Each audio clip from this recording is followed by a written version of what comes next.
Jet fans, I've been doing a lot of thinking in regard to the Dalvin Cook situation and whether or not that the Jets should acquire him. Supposedly, as of today, the Miami Dolphins have a significant offer on the table for him, but Dalvin's still looking to get paid a hefty contract. And when I look at this for the Jets, for me, it just doesn't make a lot of sense. I would consider going after a back like Kareem Hunt as of 2 years ago, averaged well over 4 yards a carry. And I feel like this situation will be more positive for the Jets down the line. The Jets are continuing to try to move money. Aaron Rodgers right now only has $1 million cap hit. That's going to have to change. He's probably going to be somewhere between $25 and $30 million cap hit, because you can't have a cap hit over $100 million going into next season. The word on the street is Corey Davis is going to be taking a pay cut. I don't know how big. I'm hoping that pay gap is probably $5 to $7 million.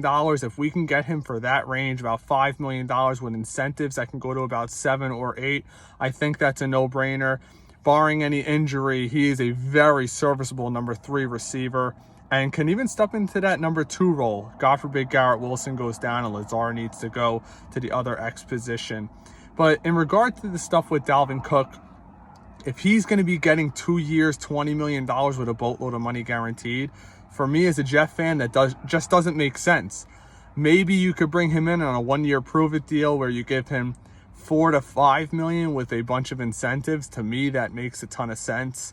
But besides that, it doesn't make any sense. There's still other holes that need to be filled. Are the Jets going to be bringing in a guy like Kwan Alexander? He filled a big role for us last year. If you could bring him in, maybe Sherwood starts over him, because we know the Jets really love Sherwood, but then you have him as a backup going forward. It's always good to have depth. Our depth is tested every single season. We saw it last year with Mekhi Becton going down. Brown needed the shoulder surgery after the year. Max Mitchell with the blood clots. It's always our depth is being tested. So if we're able to get a couple of proven guys to be backups, I'm all for that. I like the Amos move. We spoke about that in a prior video.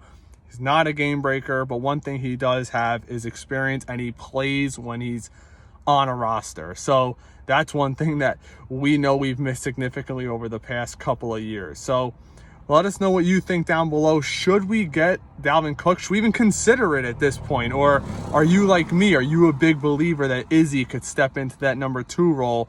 He's a blazing back. He's got home run speed. He's 215, supposedly ran in the 4.2s at his pro day or something like that. He's supposed to be a blazer, a home run hitter, something that we've lacked outside of Breece Hall. I fully expect Michael Carter to be the 3rd down back, and I could see Bam Knight potentially not even making this team.